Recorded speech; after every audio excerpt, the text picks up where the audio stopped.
के नयन गंभीर हैं और एक एक चप्पल। 10 मिनट की कथा और है। समिति से महाराज जी से निवेदन है कृष्ण जी को तैयार रखें। कहते हैं दिन के बाद रात आती है, सूर्य के बाद चंद्रमा। राम दिन है, कृष्ण रात है। राम सूर्य है, कृष्ण चंद्र है। राम कर्म है, कृष्ण संतोष है। राम गंभीर है, कृष्ण सरल है। राम जीवन है, कृष्ण मुक्ति है। राम मर्यादा है और कृष्ण लीला है। आदरणीय श्रोताजनों, कृष्ण लीला है। आओ दोनों हाथ जोड़ें, कृष्ण को बुलाएं। कथितो वंश विस्तार भवता सोम सूर्ययो राज्ञाम चोभ्य वंश्याना चरितम परमाभूत। द्वापर में बहुत पाप बढ़ गया। भगवान को बुलाने के लिए पृथ्वी बुध को गोद में लेके और भगवान से निवेदन किया, आओ। ब्रह्मा ने आश्वासन दिया, परमात्मा आए।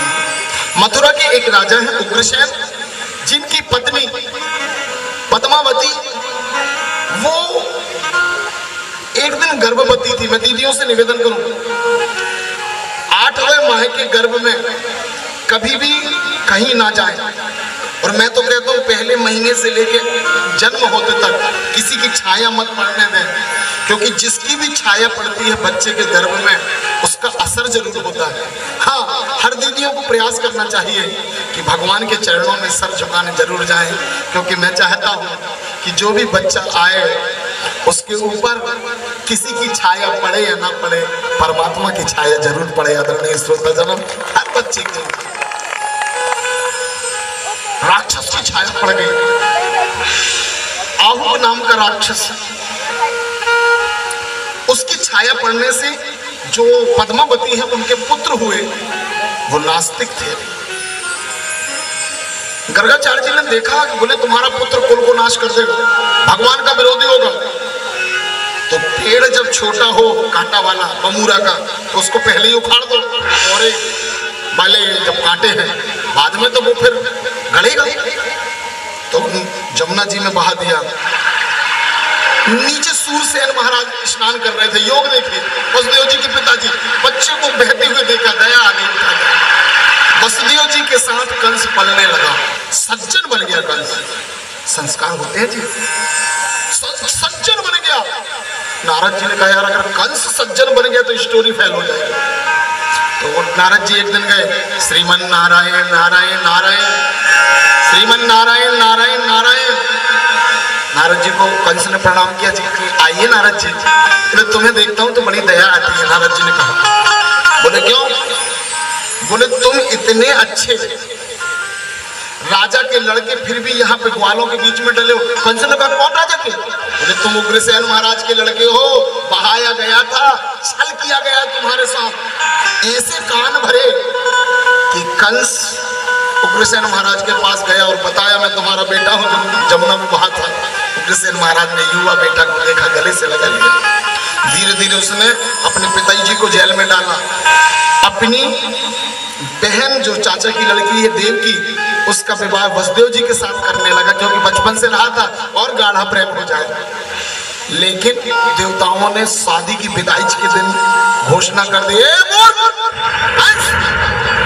तू जिस बहन को विदा कर रहा है उसी का 8वां लड़का तुझे मारेगा। कंस ने अपनी चाचा की लड़की जिसको बहुत प्यार करता था कैसे पकड़ लिया। बोले मुझे मारने वाले को पैदा कर दी। वसुदेव जी ने कहा अरे क्या कर रहे हो, इसको क्यों मार रहे हो? तुम्हारे दुश्मन मेरे बच्चे होंगे ना, 8 को लाके तुम्हारे पास दे दूंगा। कंस ने कहा सच? बोले हाँ, जेल में रहना पड़ेगा। देवकी और वसुदेव जी जेल में रहने लगे। पहली संतान हुई, कंस को लाकर दिया गया।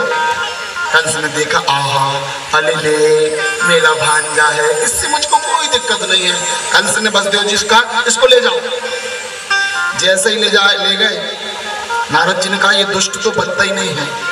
तो नारद जी ने कंस को बुलाया, सुनो। कंस आया, नारद जी ने ऐसी पंखुड़ी ली, यहाँ देखो, और ऐसे गिनना शुरू किया। देखो भगवान की गिनती कैसी होती है, 1 2 3 4 5 6 7 8, और ऐसे किया, फिर कमल में गिन के बताया 1 2 3 4 5 6 7 8। फूल की पंखड़ी को कोई भी पहली बना लो, कोई भी 8वीं।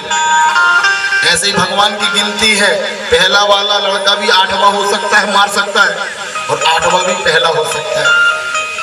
तो नारद ने कहा समझ गए? कंस ने कहा समझ गए, तुम बताओ मार दूं क्या? नारद जी ने कहा मैं क्यों समझाऊं कि मार दो। कंस ने लिया और पहले बेटे को वसुदेव जी के मार दिया। नारद जी ने ठीक किया या गलत किया?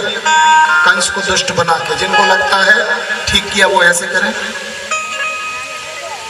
और जिनको लगता है गलत किया वो अब ऐसे करें।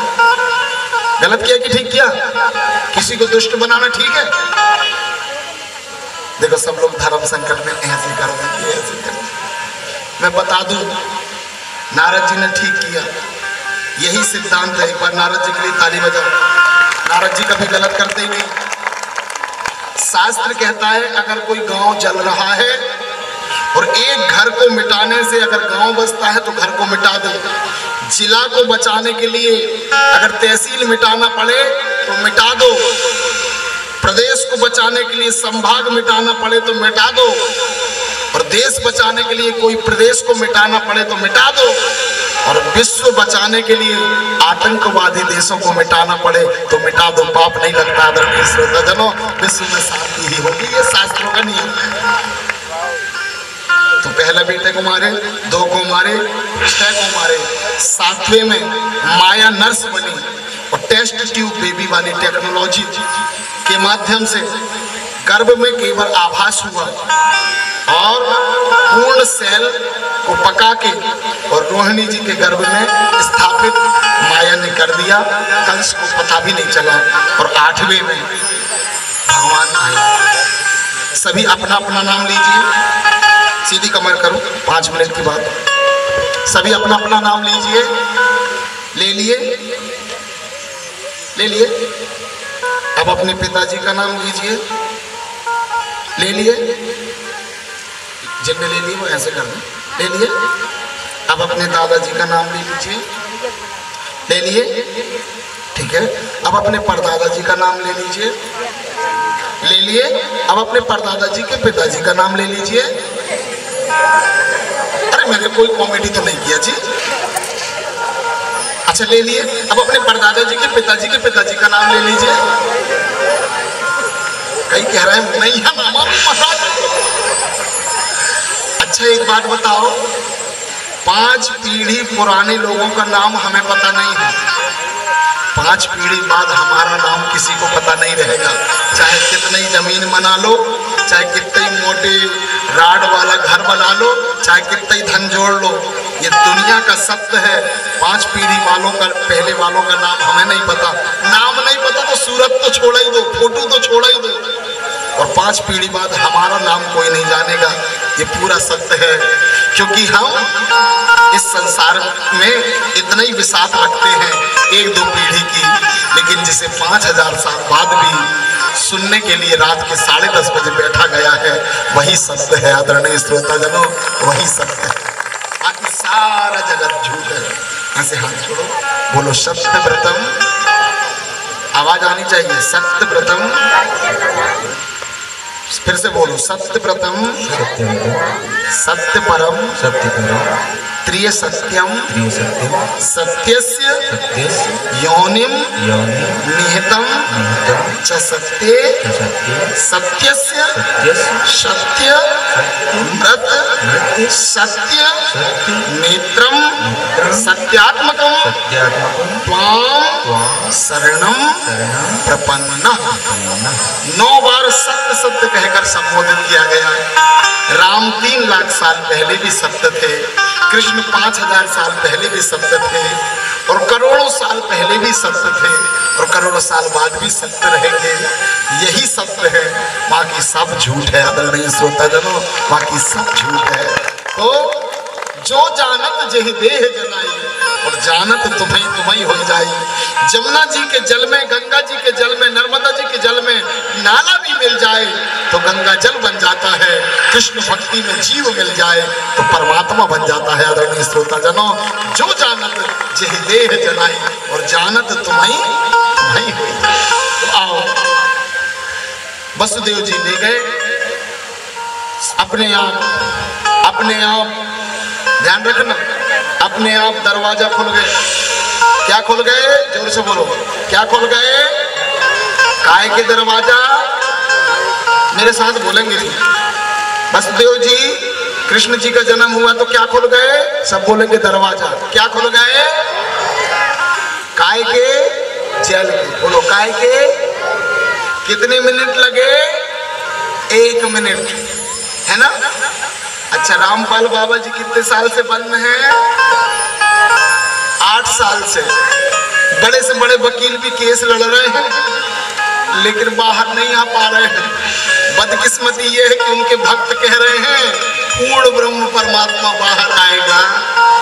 नहीं आएगा बेटा, देशद्रोह का केस है। लेकिन आस में लगे हैं, कई तो रो रहे हैं, कई तो ज्ञान गंगा को घर घर में बांट रहे हैं। ऐसे कई आए हैं और कई जेल में हैं। अरे जेल से जाना सीखना है तो कृष्ण को सीखो। कदम नहीं रखा और बाहर हो गया, बाहर हो गया। अब आंख में बिल्कुल ही पट्टी बंधी है, तो अब मैं क्या कर सकता हूँ? सॉरी जो भक्त हो, ज्यादा गुस्सा ना होना, नहीं तो कल से मेरा भोजन बंद। गरीब ब्राह्मण होने वाले सत्य तो बोलना पड़ेगा ना, चाहे फांसी में लटका दिया जाए। तो ज्यादा मंद बुद्धि ना बने जो इनके पीछे पड़े हैं, कुछ तो दिमाग में सेंस रखें। आओ आदरणीय श्रोताजनों, हम कुछ सत्य को जाने जो परम सत्य है। जेल के बाहर चले गए, माया को लेके आए तो अपने आप बंद हो गए। श्री कृष्ण आजाद थे, आजाद हैं और आजाद रहेंगे। कोई जेल परमात्मा को कहाँ बंद कर सकता है? ये लाइव कथा है, आप खुद अंदाज लगा सकते हैं ईश्वर कौन है, विधाता कौन है, और कौन है जिसकी आवाज में दम नहीं, जिसके बोलने में दम नहीं, जिस शर्ट पैंट पहन के और गरीबों को सबसे लोग बुलाए, बेचारे घूमने फिरने जाएं, 12-15 लाख करोड़ का टेंट देख के प्रभावित हो जाए। वो परमात्मा नहीं है, परमात्मा तो कृष्ण है जो पंडाल में उपस्थित है। आदरणीय श्रोताजनों, आओ उस परमात्मा के साथ। तो आइए, सारा ब्रज कह रहा है मैंने तो सपने में देखा है। क्या? नंद के घर लाला आया है। सच्ची? बोले हाँ। सारे नगर के स्वप्न में कृष्ण आए हैं। सब कह रहे हैं सपने में सखी देखो नंद को। आप लोगों के सपने में कौन कौन है जिसके भगवान आता है? एक बच्ची बटका खापा से आई, उसने मेरे मुझसे मिलने गई थी, मैं उसको पहचानता नहीं। तो वो कहे गुरुजी मेरे सपने में शंकर जी आते हैं, और अपने आप उनको देखती हूँ तो रोने की इच्छा होती है। मन तो हुआ कि उस बच्चे के चरण छू लूं। कोई कहता है मेरे सपने में पुरुष आता है, कोई कहता है स्त्री आती है। धन्य है वो बच्ची जिसने मेरे कानों में इतना शुभ समाचार दिया कि मेरे सपने में शंकर आता है। आदरणीय श्रोताजनों, मेरे सपने में मैं मर्यादा में बंधा था, मैं एक ब्राह्मण का चोला पहना था। नहीं तो सच कहता हूँ, मन तो हुआ था साष्टांग प्रणाम कर लो। ऐसा सपना सबको दे ईश्वर। सपने में सखी देखो नंद कोला, सपने में सखी देखो नंद गोपाल, सपने में सखी सपने में सखी देखो नंद गोपाल, सपने में सखी देखो नंद गोपाल। सावरी सुरतिया हाथों में बांसुरिया, सावरी सुरतिया हाथों में बांसुरिया, लग घुंघरालियों का ये सपने में सखी देखो नंद गोपाल, सपने में सखी देखो नंद गोपाल, सपने में सखी देखो नंद गोपाल, सपने में सखी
श्रीमत की हो।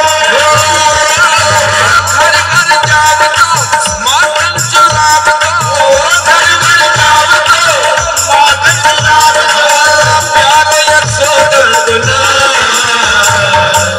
ये सपने में सखी देखो न देखो। सभी अपने स्थान में खड़े हो जाएं, सभी अपने स्थान में खड़े हो।